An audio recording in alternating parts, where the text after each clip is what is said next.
Welcome to this episode of The Self-Led Leader. Today, we're going to dive deep, and I mean deep, into the concept of executive presence. And I'm not here to give you the same old tips and tricks that you've heard before around how to sound confident and how to lead a room with impact. No. Today, we're going to actually uncover what the term executive presence means, what it means for you, and how you can develop executive presence in a way that feels authentic, in a way that feels natural, in a way that works for you, your lifestyle, your personality, and more importantly, your current company. Let's get right into things. Welcome to The Self-Led Leader, a podcast for high performers who want to lead from alignment, not expectation. I'm Dr. Christina Ady, a social psychologist, and I'm here to help you lead with clarity, not chaos. This show is about what happens before the strategy, your mindset, your nervous system, the inner leadership that shapes everything you say and do. Because presence isn't about being loud, it's about being aligned. Let's get right into it. So first, what is executive presence? Right? It's this major term that's thrown around so often in the leadership space, but what does it really mean? Let's unpack it a little bit deeper. First, I want you to close your eyes for a moment, if you can. If not, just take a moment and really think about when I say the term executive presence, or when I say think of a person that has executive presence. What does that mean? What comes to mind to you? Are you imagining a man in a tailored suit, standing straight? Maybe he's 6'2", who has a firm handshake, who has a booming voice. What comes to mind for you? What qualities stand out when you visualize the idea of someone with executive presence? Now, this is important. Don't skip this step. All of us have a preconceived notion of pretty much everything, including executive presence. And so before I give you my definition, it's important to understand your definition and where you're coming from. It's important to understand what preconceived notions, what stereotypes, what expectations you have of the term executive presence. Because whatever that is for you, that has so many important clues and insights into where you expect this to go and why you might be feeling resistance around developing executive presence for yourself. Let me give you an example. If you associate executive presence with someone who's 6'2" in a tailored suit with, confidence exuding out of every single pore. If you don't identify as someone who's confident, if you don't identify as someone who's capable of exuding confidence when they walk into a room, there's a massive disconnect, and you won't feel like you are capable of developing executive presence for yourself. So again, take a moment. What does the term executive presence mean to you? What are the qualities that stand out? What aspects of it make someone have executive presence? Perfect. Now, let's think about you for a second. Think about yourself and you as a leader. What terms come up? What qualities come up? What ideas come up for you? If I was to ask you to describe yourself in 5 or 10 adjectives, would you be able to? How many of these adjectives would be in line with your definition of executive presence? This is the perfect place to start, because now that you know what your definition of executive presence is, what expectations you have around it, once you've taken a moment to think about who you are, how you describe yourself, and where you are starting from, well, now you have a much clearer understanding of where the gaps are that you need to bridge. Where are the areas of improvement where you seem to be lacking executive presence that need to be buffed up a little bit more? Now, if you didn't have a moment to do this now, maybe you're driving, maybe you're busy, that's fine. Please come back to this part of the episode and do the exercise, because it will tremendously help you with everything else that we talk about later. And it's perfectly fine to do it after the fact. Re-listen if you need to, because it will give you so many incredible insights about yourself and your leadership style. Okay. Now, let's get into how you can actually bridge the gap for yourself between what your current leadership style is and where you really want to be with your executive presence. Now, let's unpack executive presence, shall we? For me, I've unpacked executive presence into 4 key pillars that I see. 4 key pillars that will resonate with you. And if it helps, think of it as the PCRA. The PCRA, the presence, the communication skills, the relational leadership ability, and the appearance. Now, let's go deeper, starting with your presence. When we think of executive presence, what do we think of? Right? Somebody who's able to take up space in a room, someone who's able to command a room simply by being in it. It's how they carry themselves. It's how they sit. It's how they position themselves. It's when they choose to talk, when they choose to listen. Are they able to maintain their authority even while they're listening?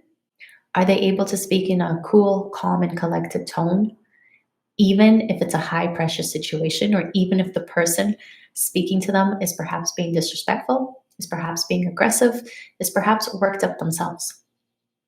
How are they energetically and physically within the room? What is their presence like? Someone with executive presence, when they walk into a room, you know they're there. Someone without executive presence, they may be in the front and center of the room and might just be easy to overlook. Okay? We'll come back to this in a moment. The second pillar is really the communication skills, the ability to communicate. So the first part of your communication skills, the verbal, it's how you speak, how you articulate yourself, your vocal mechanics. Are you someone who is able to speak with a good tone, speak at a good pace, have a good volume that is appropriate for the situation? Someone with executive presence, are they using a ton of filler words? Are they hesitating? Or, as I like to call it, are they confidently unconfident? Which means if there's a moment when you don't know something, if there's a moment when something comes up and they don't have an answer, can they be confident in the fact that they don't know this thing? Now, let me unpack that a little bit more. This is a topic that trips up so many of the clients that I work with because it takes a moment to wrap your head around it. The self-imposed pressure that comes up when you don't know something, the nerves and anxiety that comes up when there's an answer or there's a question and you don't have an answer for it, that can be very stressful for a lot of people. But someone who has developed this executive presence, really, they're able to maintain their composure, they're able to maintain their certainty, and they're able to answer in a way that is still cool, calm, composed, and adequate to say that they don't have the answer, but that they will find the answer. They will get the answer. They will work on obtaining the answer. Let me give you an example.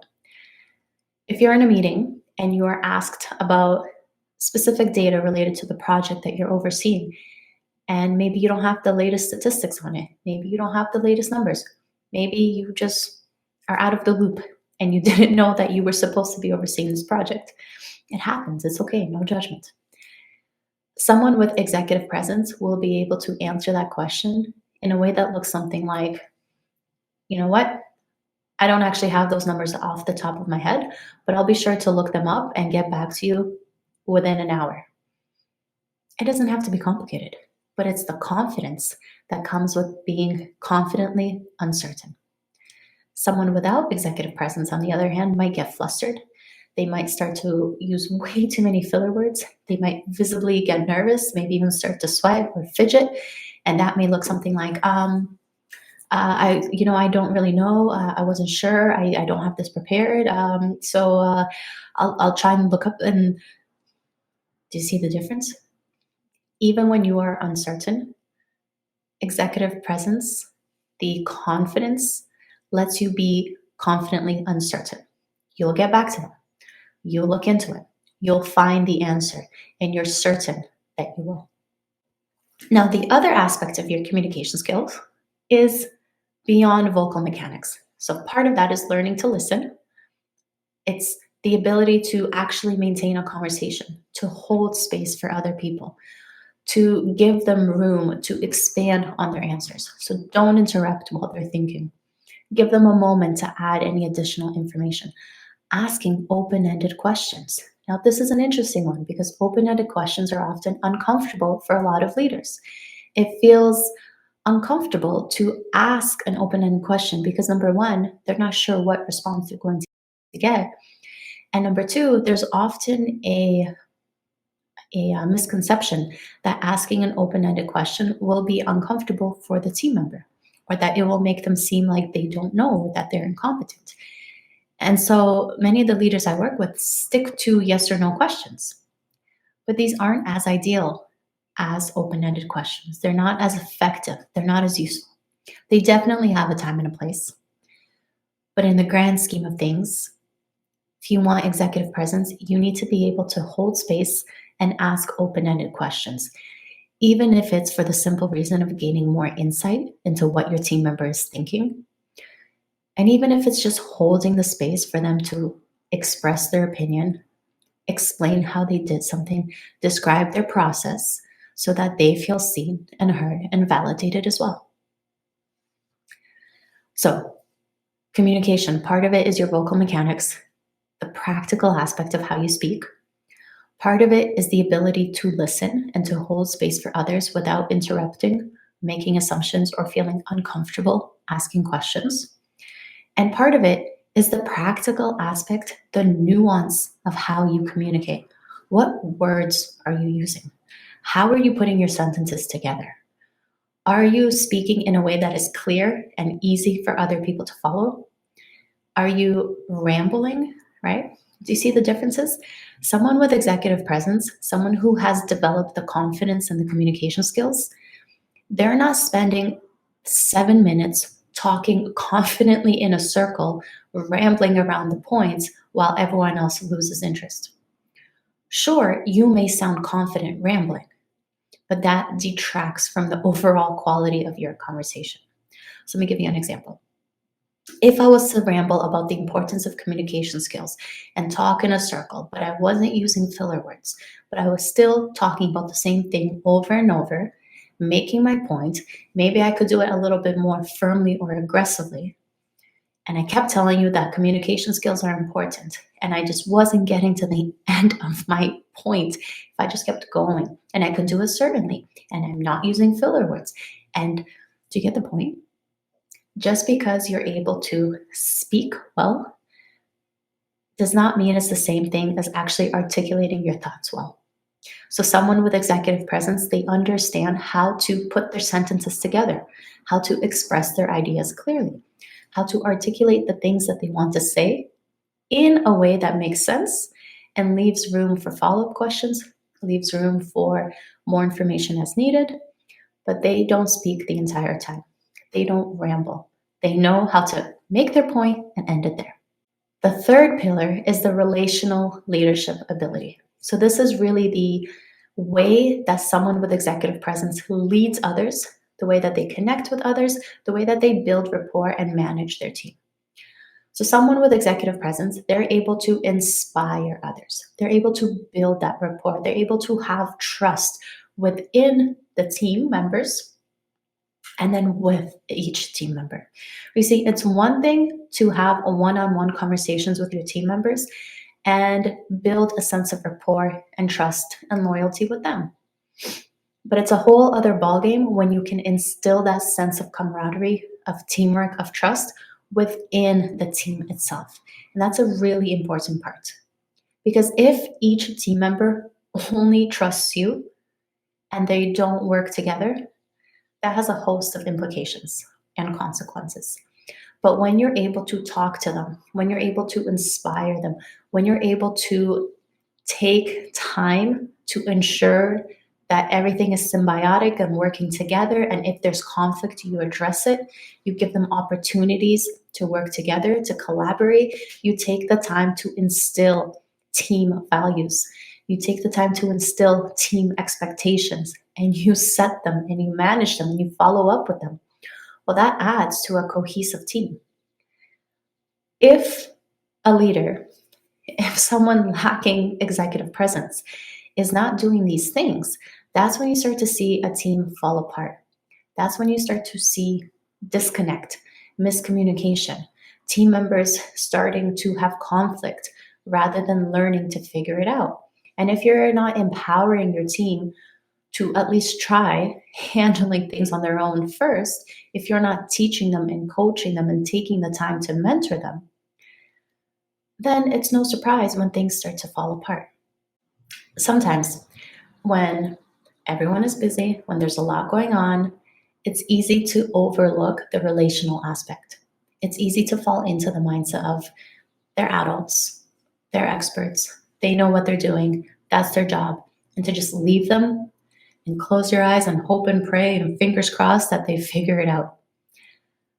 But if you are not setting a norm, if you are not setting certain expectations and enforcing them, if you're not having those uncomfortable conversations, if you are not teaching people how to shift some of their own behaviors and their own approaches, if you're not creating that safe space, that psychological safety that your team needs, they will not flourish. Maybe they will on their own for a little bit, but eventually the conflict will come through.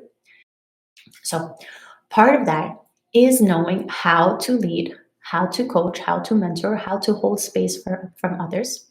And part of that is really the team dynamics of understanding how does your team work?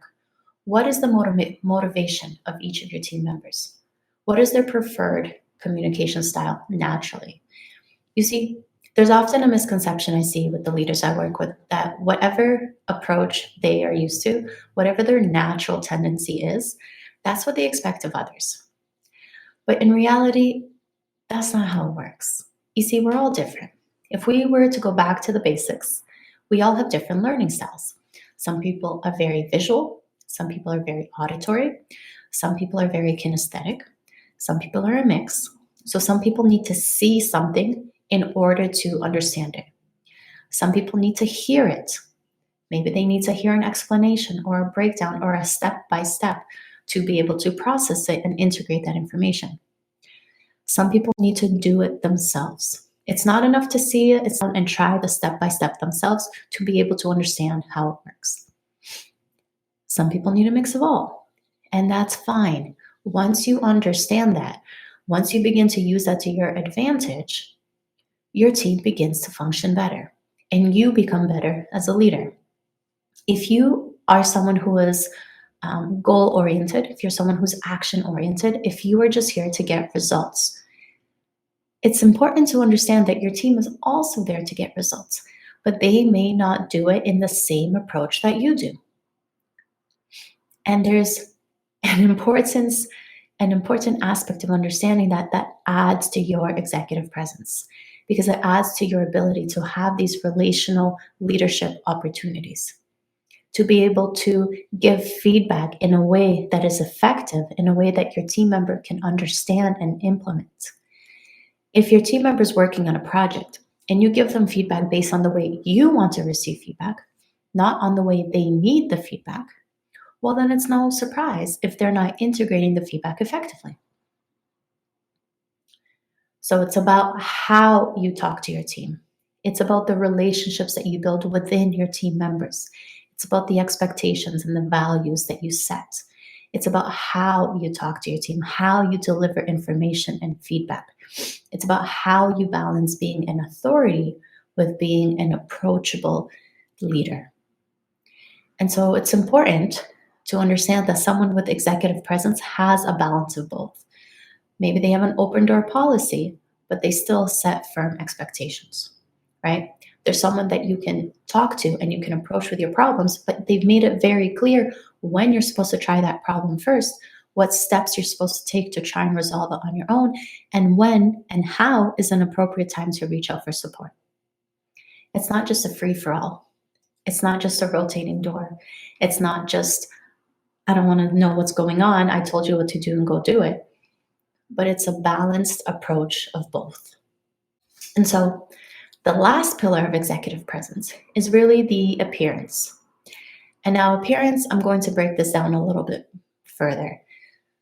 Number one, it's the appearance of what we think of when we say first impressions, the visual appearance. How are you dressed? How are you put together? What do you look like? right? Without getting into any of the stereotypes or the biases, but it's how are you visually representing yourself? If you are working in a corporate space, are you coming dressed appropriately for your position? Now, I know company culture may play a role. Some places are a little bit more casual, some places are a little bit more formal, but it's important to understand this.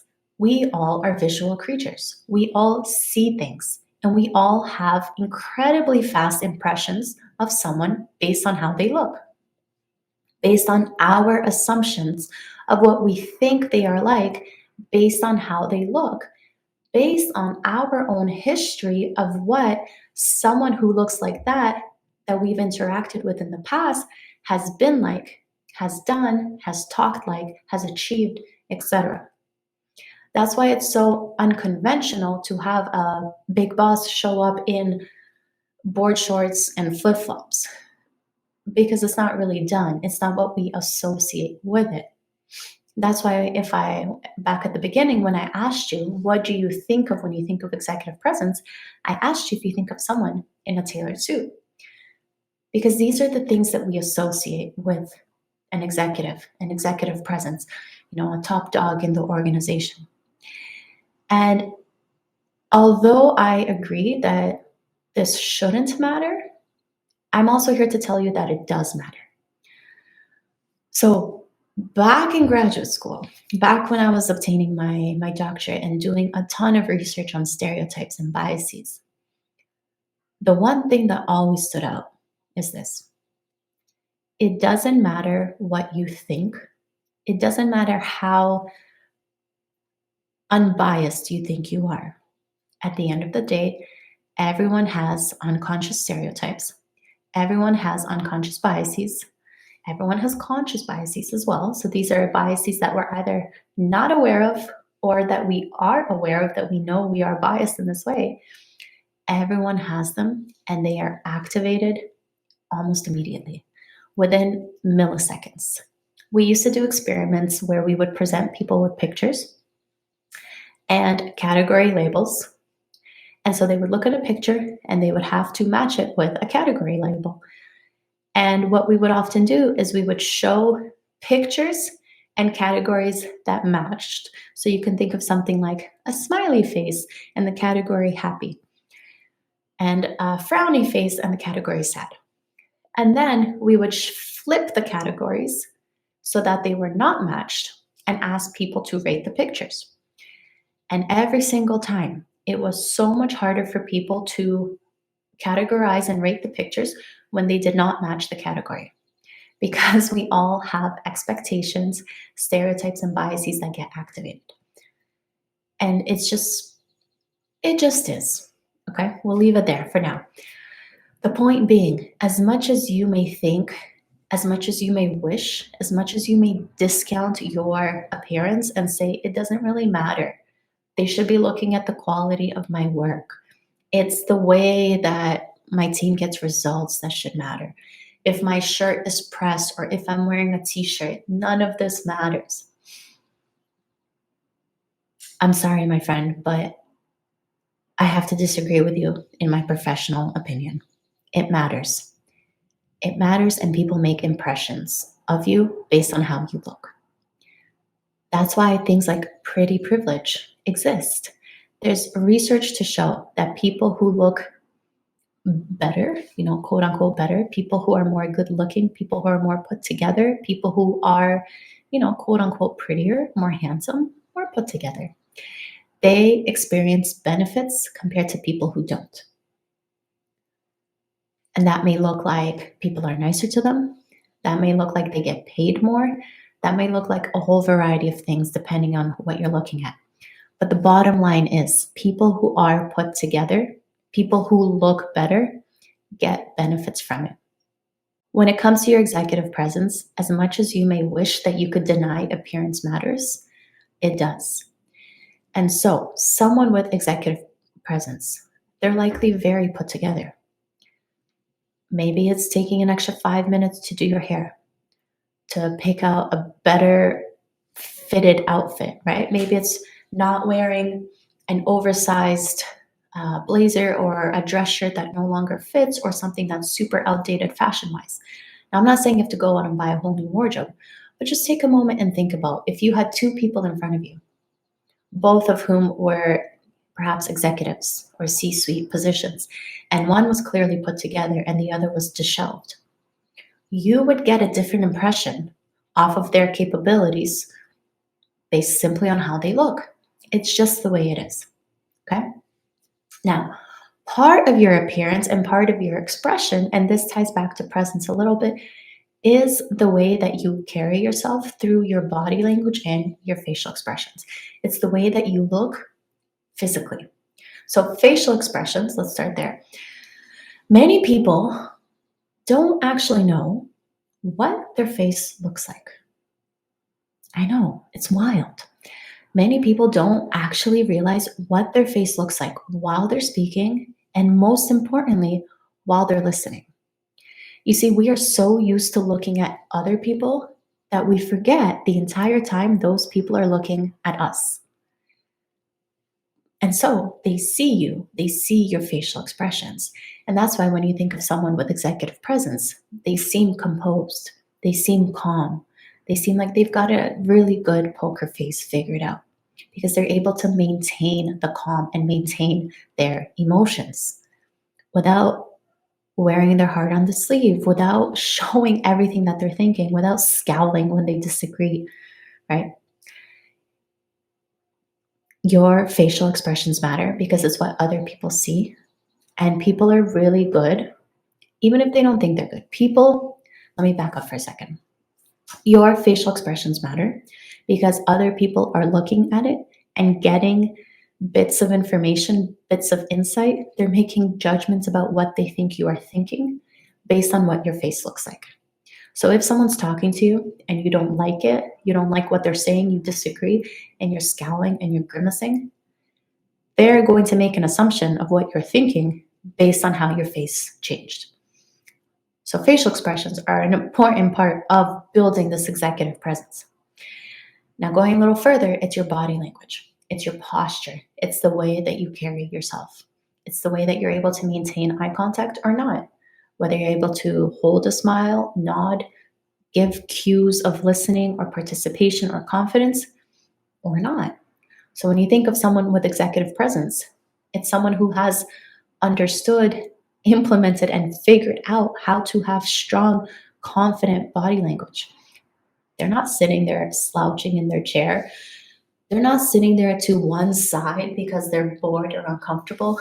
They're not fidgeting with their paper, their pens, their notebooks because they're bored or anxious. They've learned how to implement good posture.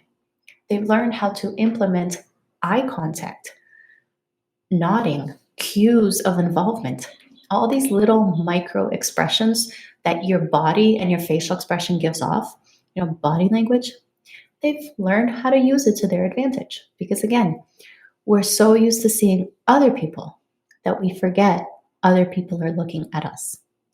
And so body language, facial expressions, and how you look visually, super important part of executive presence. So now that we've unpacked what executive presence is and the four pillars, presence, communication skills, relational leadership, and appearance, let's take a moment and reground and reevaluate for a moment. What ideas have been sparked in you? What areas have been triggered that you're like, oh, okay, I see now I've been missing that? What things surprised you? Where are you starting to see more of the gaps between executive presence and where you are now? And there's no judgment here. This is just information. Because when you're working on building your executive presence, you cannot bury your head in the sand. You won't just wake up one day as someone with executive presence if you don't put in the work and take the steps to get there. It's not something that happens overnight. It takes intentional practice and it takes intentional self-reflection to understand where you are, how you're doing, and where you're going. It's the same thing as using a GPS. You need to understand what your starting point is.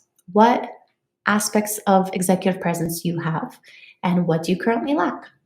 Then you need to know what your destination is. What combination of executive presence do you aspire for yourself that suits your personality and your company culture? And then you need to know how to get there and if you've made a wrong turn somewhere. Be your own GPS in building executive presence. And if you need help with that, reach out. This is my bread and butter. I'm happy to coach you on this as well. All right. So now that you have an idea of where you'd like to be and where you're starting from, let me give you an important point to keep in mind based on psychology. Okay. All of us have different personalities. All of us have different learning styles. All of us have different objectives. And here's the catch. Do not let your definition of your personality restrict you from improving and stepping outside of your comfort zone. For example, if you think of executive presence, if you know that executive presence requires confidence, but you've always thought of yourself as an introvert, as shy, as someone who's reserved, as someone who doesn't have confidence, do not use the definition of this is just my personality as an excuse to not change. Okay? Whatever you think your personality is, whatever you know your personality traits are, please keep in mind that it is malleable and it is a spectrum. And just because you may say, I'm an introvert and this is my level of confidence, maybe on a scale of 1 to 10, I'm only between a 3 and a 5. Okay, but that is your starting point. It doesn't mean that you are destined to stay with the confidence level of 3 to 5 forever and ever and ever more. You are capable of change and you are capable of either expanding that to a 3 to a 7, or you're capable of sliding it and changing it. So now instead of 3 to 5, it's maybe 4 to 7 or 5 to 8. You are capable of change, but do not let yourself use the excuse of this is just who I am and this is just my personality to prevent yourself from starting to change. Cool. Now, let's get into some practical tips and strategies for how you can start to build your executive presence based on your personality, based on your preferences, based on what resonates with you most right now. So I'm going to preface this by saying, take note of all the strategies I'm going to talk about, but then pick one to start with. So this is why that exercise at the beginning was so important. Once you know what your gaps are, once you know what areas you need to improve on to develop your own executive presence, here's what I want you to do. Either pick the one that resonates with you the most, or pick the one that you know you have the biggest gap in. But just pick one to start that you can actually commit to changing. If you find yourself tempted to do it all, to try and tackle all 4 pillars at once, I get that. I get you. I understand, but it won't be nearly as effective. And you likely quit way before you get results. Trying to do all the things all at once is just overwhelming and it's too much for your brain.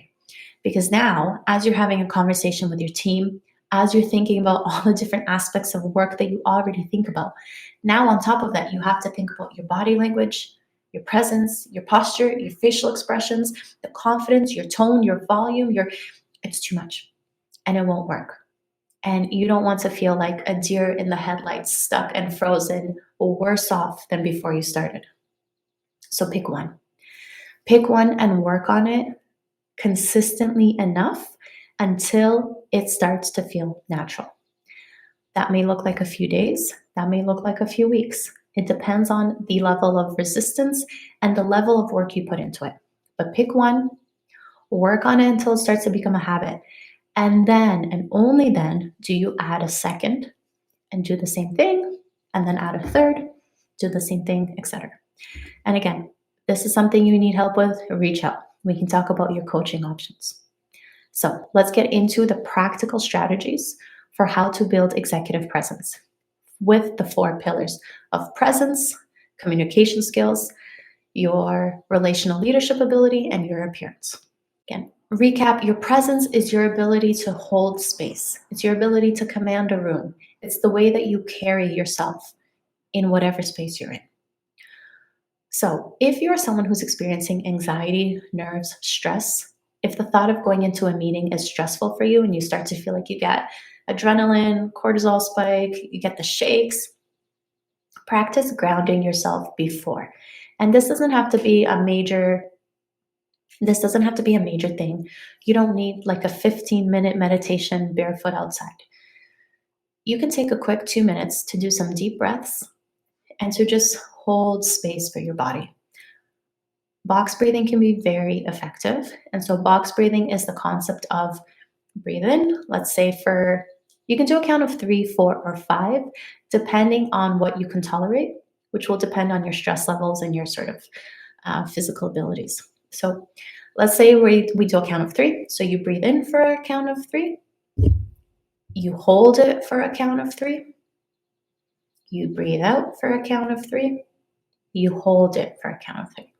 And then you do it again. You breathe in for a count of 3. Hold it for a count of 3. Breathe out for a count of 3. Hold it. Box breathing can be very effective because it's so simple. You can do it sitting down, standing up, prepping for a meeting. You could do it on camera on a Zoom meeting, and pretty much no one will know what you're doing because it just looks like you're breathing normally. But it's a very great way to start regulating your nervous system and calming down so that the additional anxiety is not impairing your performance. If box breathing is not resonating with you, then do deep breathing where you breathe in, let's say for a count of 3, and then you breathe out for a count that's longer. So you might breathe in for 3, breathe out for 5. Breathe in for 3, breathe out for 5. And this activates, I believe it's your parasympathetic nervous system, essentially just calms you down. And it's great. Okay, so that's the first thing. If you're dealing with some jitters, some anxiety, you want to start building your presence, deep breaths and ground yourself before entering a room or starting a meeting. Now, the second thing is to try different executive presence in terms of energy.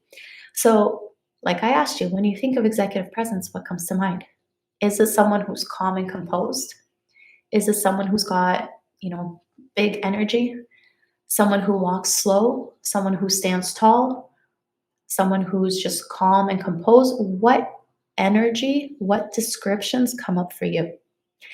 And just like you get dressed in the morning, just like you can try on different layers, different clothes, try on these different adjectives as qualities for yourself. So can you practice being calm and holding that calm, energetic space?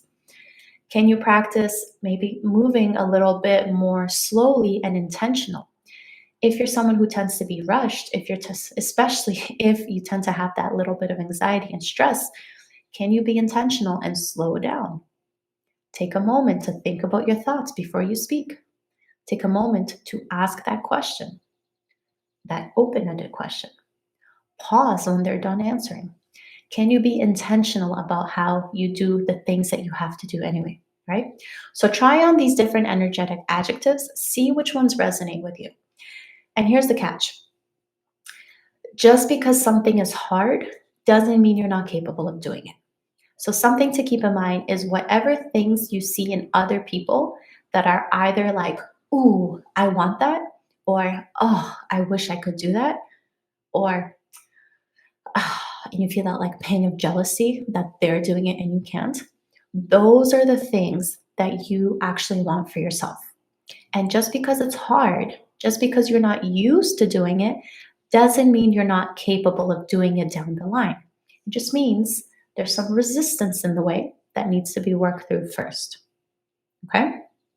And your last thing, at the end of every day, either every work day, every meeting, pick a strategy that works for you, but start reflecting.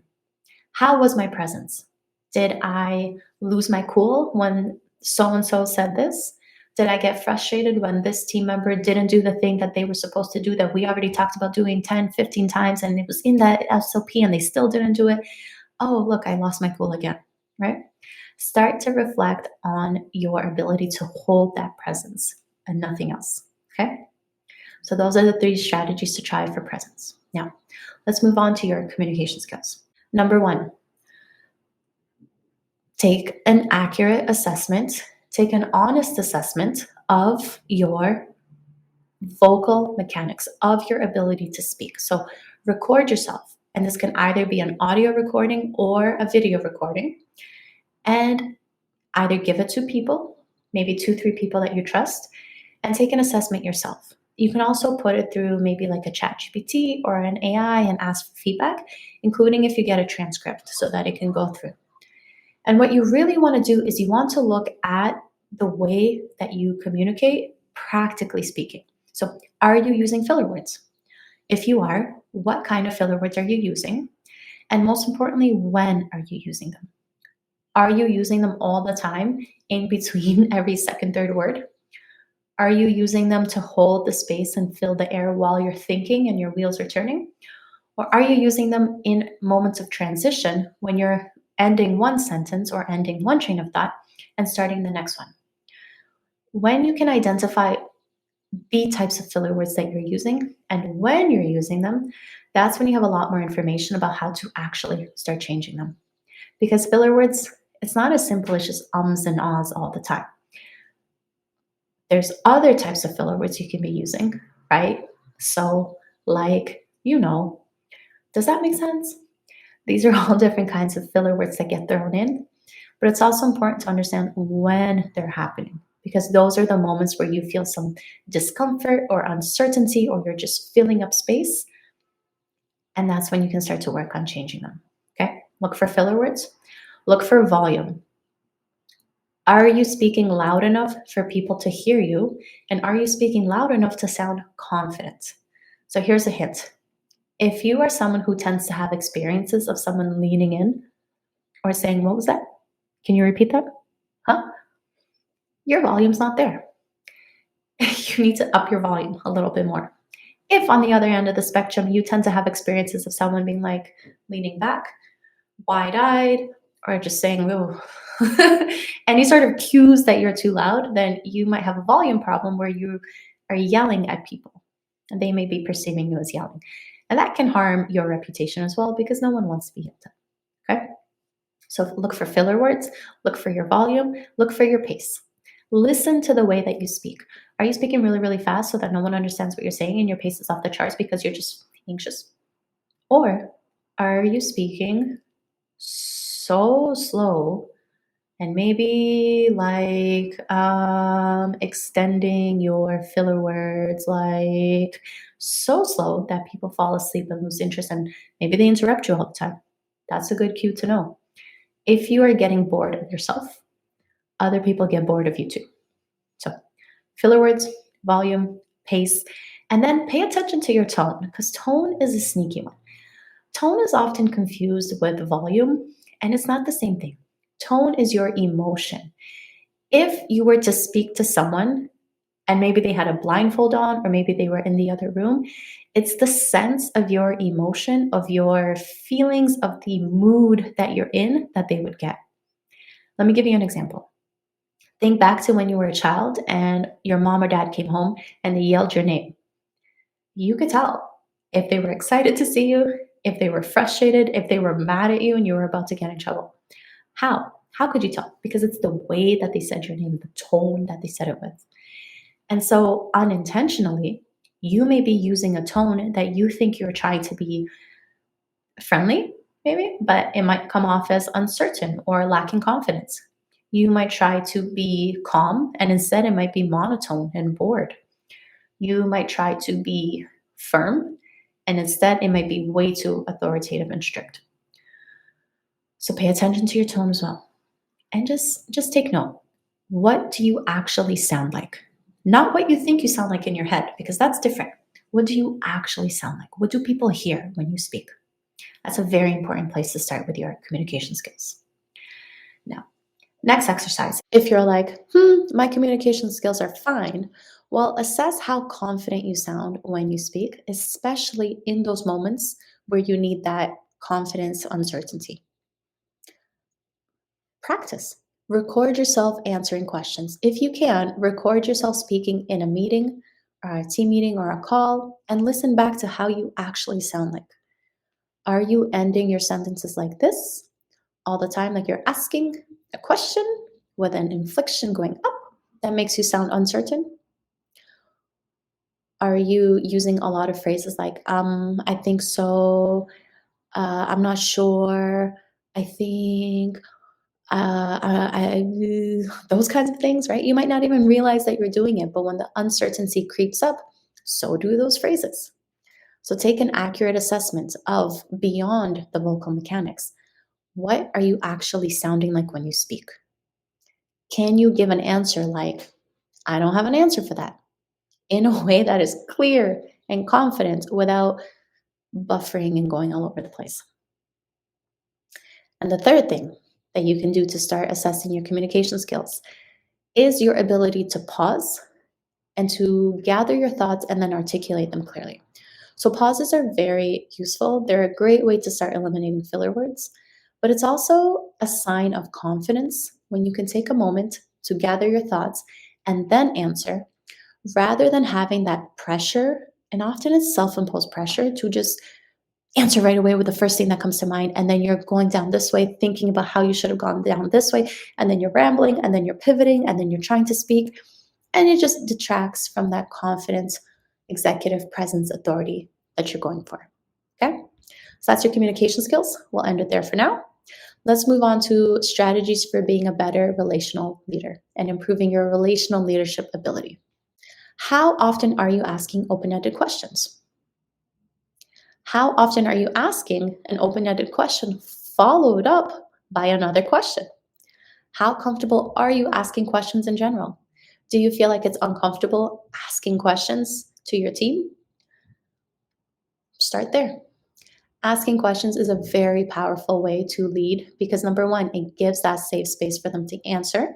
Caveat there being that you create that safe space in the way that you receive the information. So you're not giving signs of judgment through your facial expressions, your body language, maybe any sounds like right? Keep that there. How often are you asking questions? Just be honest. Start there.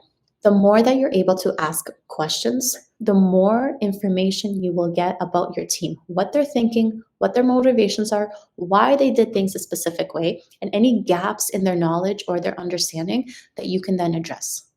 If a team member is doing something wrong and you just make assumptions and give them tasks and throw things at them, you are missing a core component of why they did it wrong in the first place.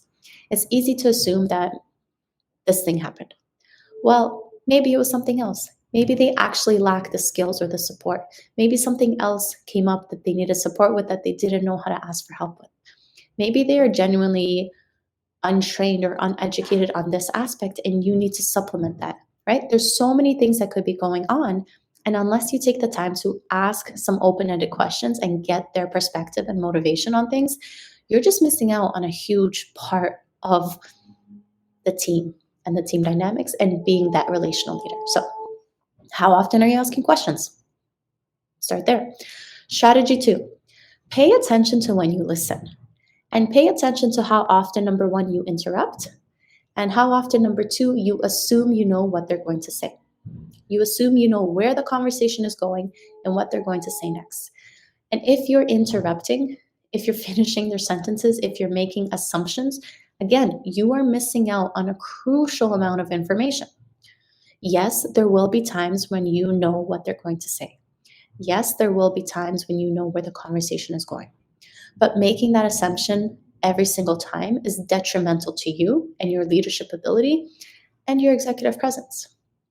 So start by having an accurate assessment of your ability to listen. How good of a listener are you? Ask 2 to 3 people for feedback. Your friends, your family, and I know it'll be a little bit biased because they see you in a slightly different context, but get an assessment from others because you might think that your listening skills are like 5 stars, and you might get the feedback that your listening skills are actually 3 stars. And so there's a disconnect between what you even think you're doing and what you're actually doing in practice. Okay? So to recap, how are you with asking questions? How are you with listening? And then lastly, How often are you able to give people recognition? How often are you giving them, quote unquote, praise or compliments and really taking time to acknowledge the things that they're doing well rather than always pointing out flaws or setbacks or things that they did wrong or more and more and more and more and more to dos? Okay. If it's been a while since you gave your team a compliment, make it a point to do so at least once a week to start. And when I say compliments, it's not about appearance, it's not about things, it doesn't have to be complicated. It's what's one thing that they did well that you can recognize. It doesn't have to be complicated. Maybe they handled a customer inquiry really well. Maybe they did something on time and, ooh, we're just going to celebrate that. Maybe they worked together really efficiently and got a project done ahead of the deadline that was passed on to another team, and you guys look great. It doesn't have to be complicated. But giving compliments and giving recognition for things that are going well is an extremely important part of the process because it also helps the team stay motivated and it helps them feel recognized and that you are a balanced leader who's able to recognize the wins and not just someone who nags them about all the things that they're not doing well. Okay? And finally, the appearance, the body language, the facial expressions, the way that you look. So, number one, starting with practical appearance strategies. What do you actually look like right now? What do you wear to work?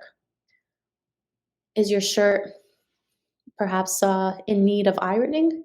Maybe it doesn't quite fit. Maybe you are wearing clothes from 15 years ago that no longer fit you.